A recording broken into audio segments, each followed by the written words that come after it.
नमस्कार, मैं Yuganshu Sharma, advocate and legal consultant और मेरे YouTube चैनल लॉ युग में आपका स्वागत है। आज की वीडियो का टॉपिक है कि पत्नी अगर झूठा दहेज प्रथा और घरेलू हिंसा का केस करे तो ऐसे में क्या करा जा सकता है। तो इस वीडियो की शुरुआत करते हैं। Make sure you like this video and subscribe to my channel.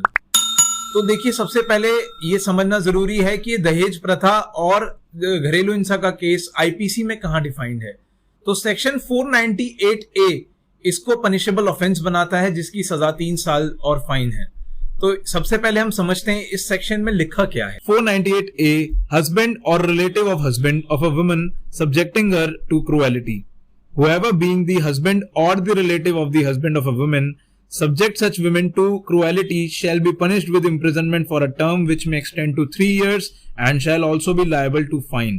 For the purpose of this section, cruelty, this is very important, means any willful conduct which is of such a nature as is likely to drive the women to commit suicide or to cause grave injury or danger to life, limb or health, whether mental or physical, of the women, or harassment of the women where such harassment is with a view to coercing her to any person related to her to meet any unlawful demand for any property or valuable security, or is on account of failure by her or any person related to her to meet her such. सबसे पहले हमें यह समझना जरूरी है कि आज की वीडियो क्यों डाली जा रही है।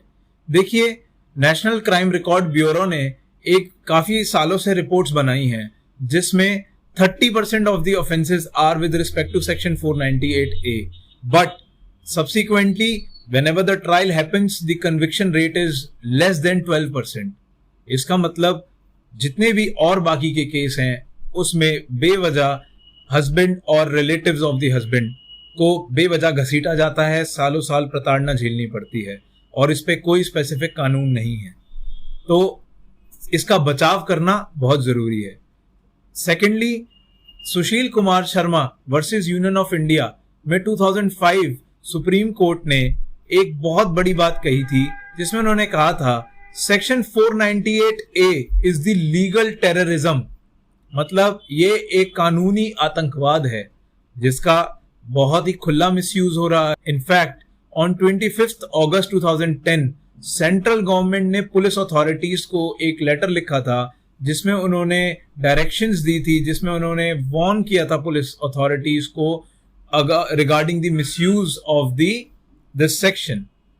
तो इसका बचाव बहुत जरूरी है और जो लोग भी बेवजह फंसाए जाते हैं उनका बचाव करना बहुत जरूरी है। इसलिए एंड तक इस वीडियो को देखिएगा, मैं आपको स्टेप बाय स्टेप प्रोसीजर बताऊंगा किस बेसिस पे आपको अपना बचाव कर सकते हैं। तो नंबर 1, देखिए, जब भी एक मैरिटल डिस्कॉर्ड होता है, जब भी एक लड़ाई होती है, झगड़ा होता है, तो यूजुअली बीवियां अपने घर चली जाती हैं। तो ऐसे में सबसे पहला आपने जो काम करना है, जस्ट टू मेक श्योर कि आप सेफ हैं, आपके रिलेटिव सेफ हैं, आपका परिवार सेफ है। अगर कोई वुमेन झूठा केस करना चाहती है तो आप सबसे पहले नजदीकी पुलिस स्टेशन में जाके वहां पे एक इंटीमेशन लेटर देके आएंगे, जिसमें एग्जैक्टली हर चीज लिखी होनी चाहिए कि हमारे साथ ये हुआ, इस वजह से लड़ाई हुई, इस वजह से झगड़ा हुआ और इस झगड़े के मद्देनजर रखते हुए हमारी वाइफ चली गई। तो पुलिस में जाने से क्या फायदा होगा? सबसे पहले हमें समझना है, एक लीगल मैक्सिम है, the law assist only those who are vigilant and not those who sleep over their rights.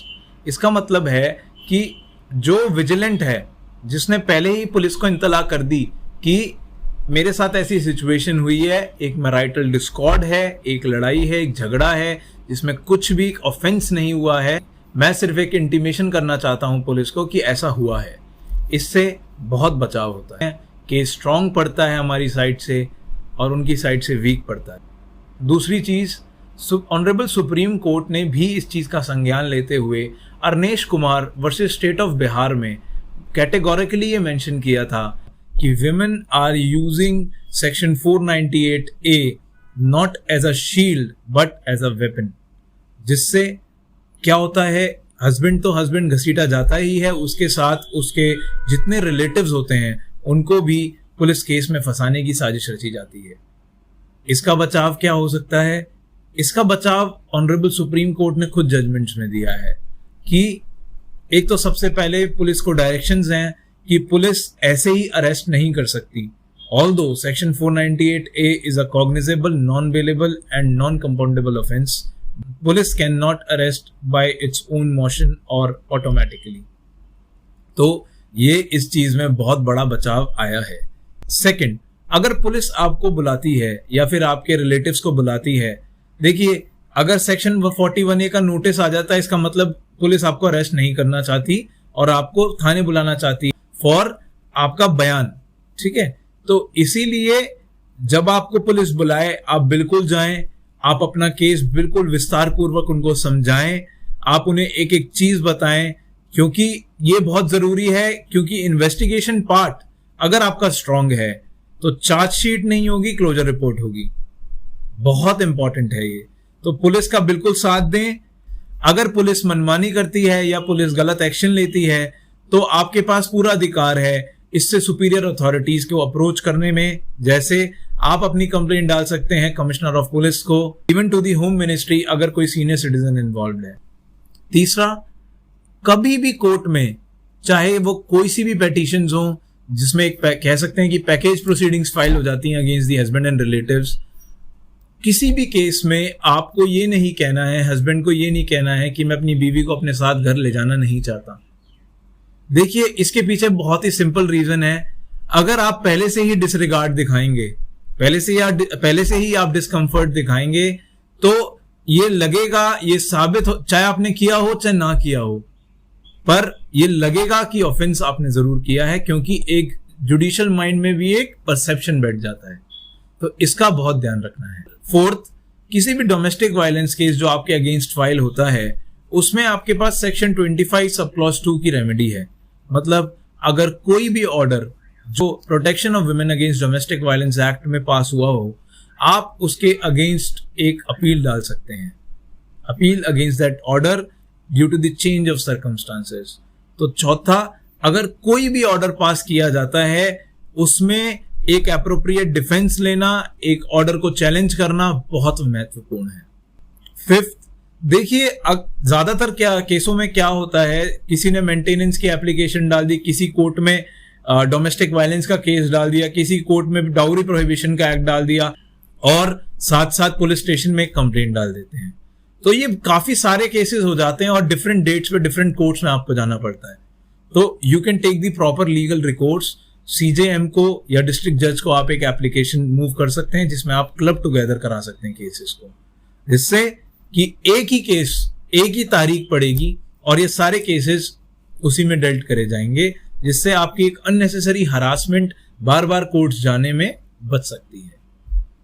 Sixth, देखिए ज्यादातर केसेस में हस्बैंड के साथ रिलेटिव्स को भी इंपाउंड कर लिया जाता है। वो ओल्ड एज हो, चाहे कुछ सिस्टर्स होती हैं जो ऑलरेडी मैरिड होती हैं और शादी से पहले मैरिड होती हैं, जिनका उन ऑफेंस में कोई पार्ट नहीं होता, और यूजुअली उनको भी पार्टी बना लिया जाता है just to harass the family and husband subjectively. तो इसलिए सबसे इंपॉर्टेंट है कि आप जो जितने भी रिलेटिव्स हैं उनके बारे में पुलिस को जरूर बताएं कि वो तो मौका वारदात जो उसमें मेंशन है आप वाइफ की साइड से कंप्लेंट में, उसमें उस समय वो मौजूद थे ही नहीं।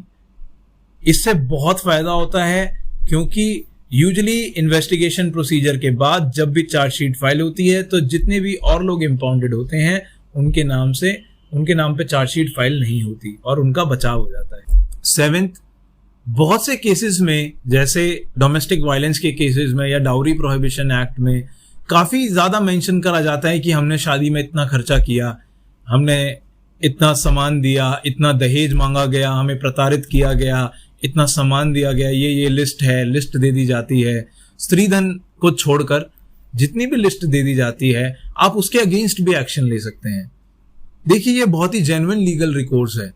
जैसे फॉर एग्जांपल किसी ने कह दिया कि हमारा शादी में इतना खर्चा और उसका टैक्स इनवॉइस नहीं है, तो आप डेफिनेटली कंप्लेन कर सकते हैं टैक्स अथॉरिटीज में। 8, देखिए ऐसे केसेस में कोर्ट्स की भी बहुत कोशिश होती है कि मीडिएशन हो, सेटलमेंट हो। अगर ये protection of women against domestic violence act का केस है तो आप जरूर मीडिएशन के लिए मूव करें, मीडिएशन के लिए प्रेस करें कोर्ट को, और वहां पे जाके साबित होती है कि the couple don't want to move together, साथ नहीं रहना चाहते, तो press for mutual consent divorce.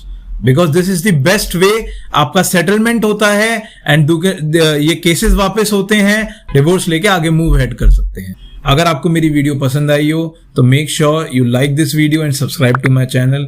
अगर कोई क्वेश्चंस आप मुझसे पूछना चाहते हैं तो मेरा नंबर मैं डिस्क्रिप्शन बॉक्स में डालता हूं, आप मुझसे पूछ सकते हैं। आज के लिए इतना ही। युगांशु शर्मा साइनिंग ऑफ। नमस्कार।